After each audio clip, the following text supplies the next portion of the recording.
Hello, my name is Buse Güngör, reporting to you live from our studio in Istanbul. Thank you for tuning in to our special edition of Organizational Design channel, where we will be examining gender equality in the workplace. Historically, there's been an ongoing issue regarding whether women belonged only to the household or not. Their imprinted titles of homemakers, mothers, or caretakers was trapping them in social positions of limited freedom and authority in their own lives. And now, even if times have changed, women are not supported enough in the organizational scene in the same way as their male colleagues are. As a result, they tend not to put their eyes on a high position in their own careers, or even deem themselves suitable to have an occupation in the area which they desire.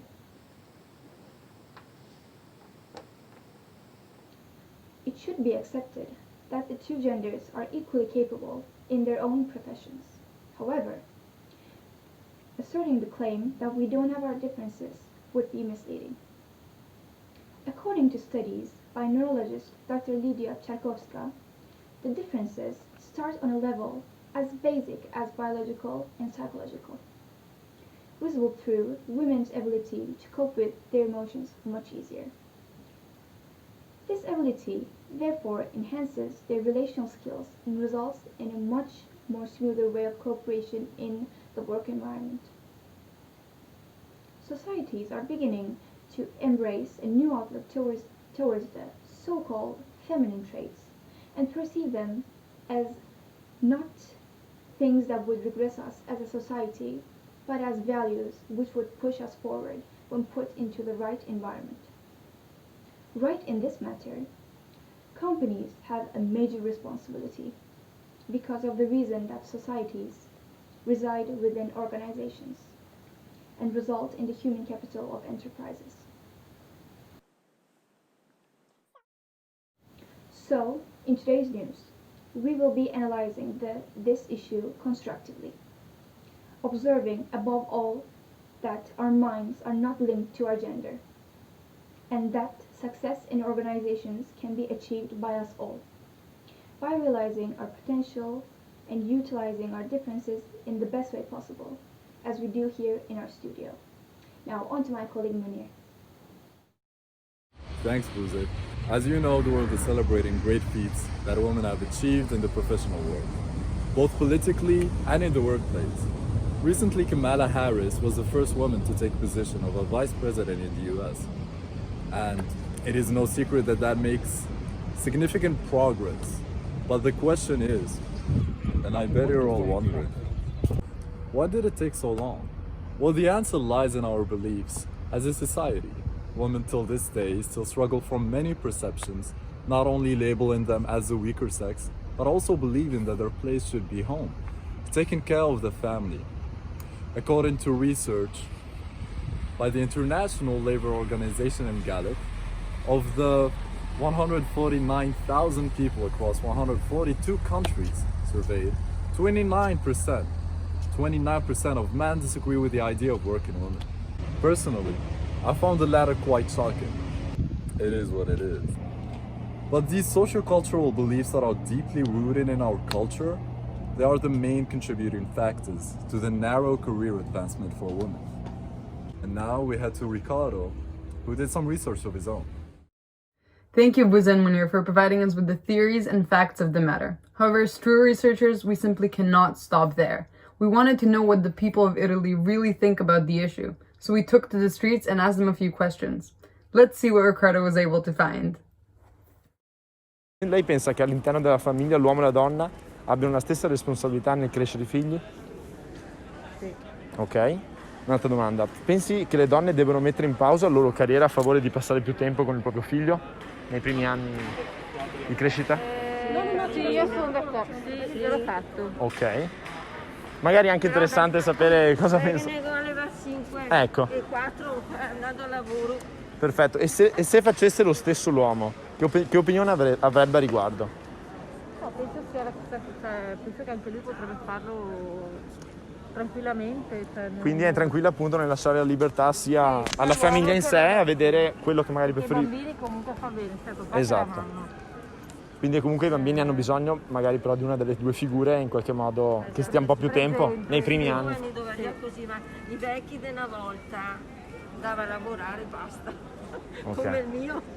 L'uomo. Sì, l'uomo era così. Adesso, Adesso no, per è quanto tutto mi diverso. riguarda, l'uomo Può stare quindi anche l'uomo a casa e la donna magari continua la carriera? È accettabile come cosa? Perfetto. Grazie mille. A posto così, velocissimo. Grazie. Lei pensa che all'interno della famiglia l'uomo e la donna abbiano la stessa responsabilità nella crescita dei figli? Sì. Perfetto. Pensa anche che le donne debbano mettere in pausa la loro carriera a favore di passare più tempo con il proprio figlio? No, la donna deve fare prima carriera Ok? e dopo via il resto. Può fare tutto. Ok, È certo che se deve avere l'aiuto dell'uomo, certo. perché da sola Non può... va in difficoltà. Chiaro. Se c'è la collaborazione dell'uomo può fare carriera, anche perché le donne sono migliori dell'uomo. Ok, e se facesse lo stesso l'uomo, cioè magari rinunciasse un po' alla carriera per stare più con i figli e lasciasse alla donna diciamo quel sostentamento economico della famiglia? Come la vedrebbe lei questa cosa? Quello è un accordo che si può fare, però l'uomo difficilmente rinuncia. Ok, Perché siccome che l'uomo ha la testa, noi che abbiamo la testa che non funziona, capito? ok. Che abbiamo sempre quella padronanza, Sì, esatto. che invece guardando bene non conta niente. Io ho sempre, casa mia ho sempre fatto un passo indietro, Ok, cioè ho cercato di equilibrare le cose, perché se le equilibri vai d'accordo. Se invece uno vuole stare più sopra dell'altro, nascerà sempre discussione. Grazie. È una questione di equilibrio la vita. Ok, equilibrio all'interno del rapporto, ma... Perché è come il discorso, no? La donna che lascia l'uomo la ammazzano. L'uomo può lasciarne 100 e va sempre bene. Quella è la mentalità. Certo.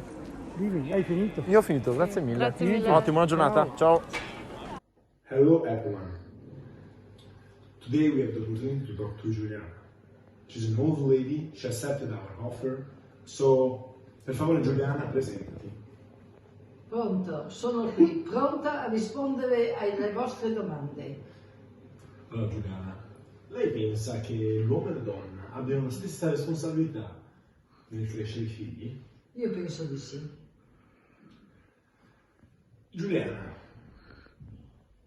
pensa che la donna debba mettere in pausa la propria carriera a favore di passare un po' più di tempo con i figli nei primi mesi di vita?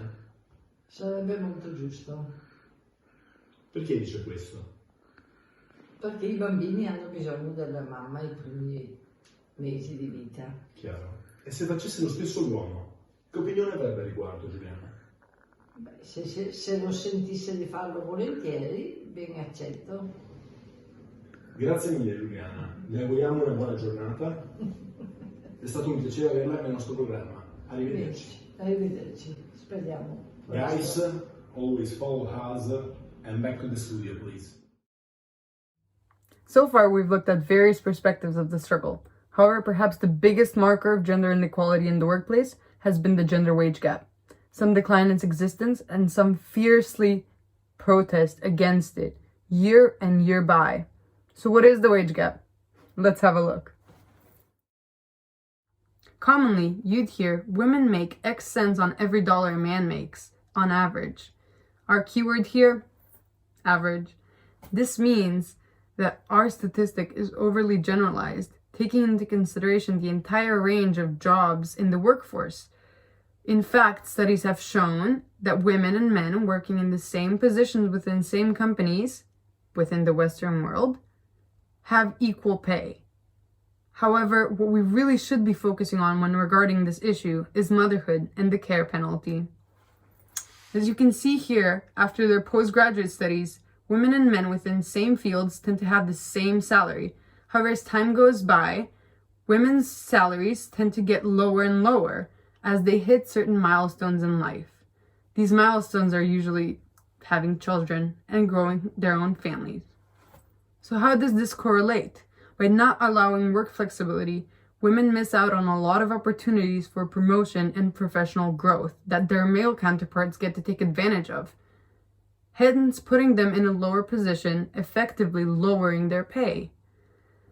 Hence, by enforcing the principal caretaker expectation, women are effectively penalized for choosing to have a family.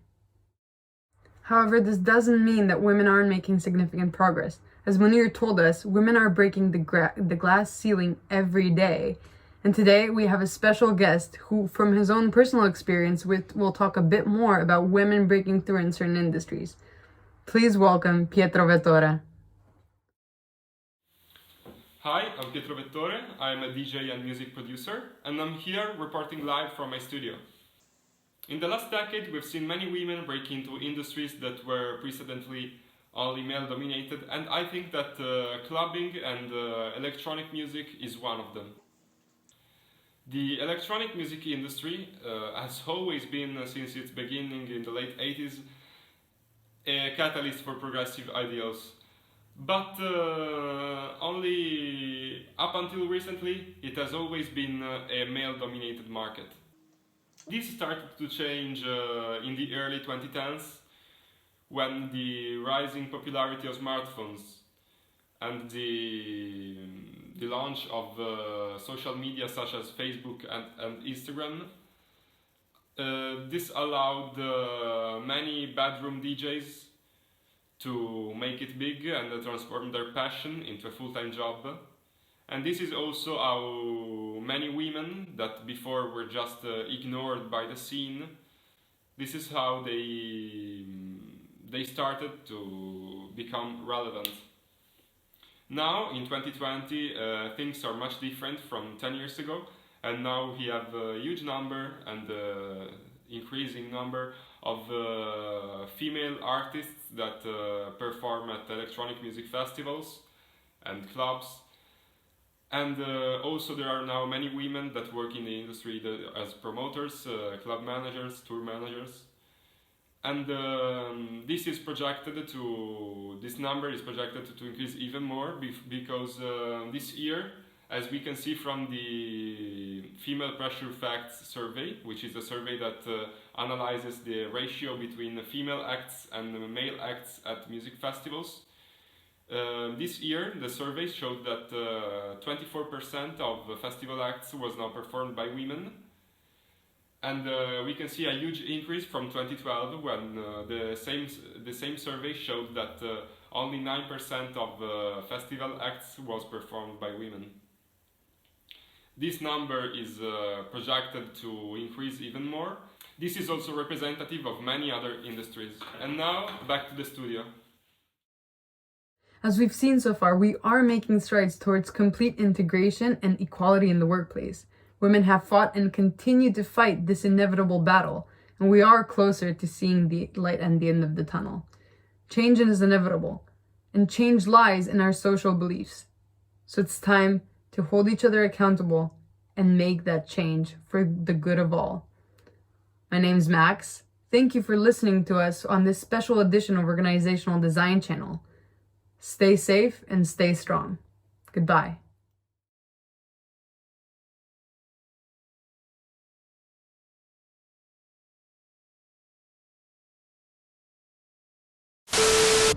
It was way too far, I couldn't see. Per favore, presentati. Sono una signora.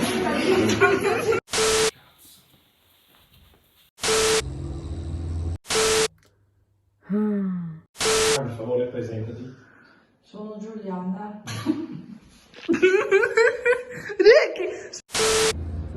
Research, okay. And from research. However, this doesn't...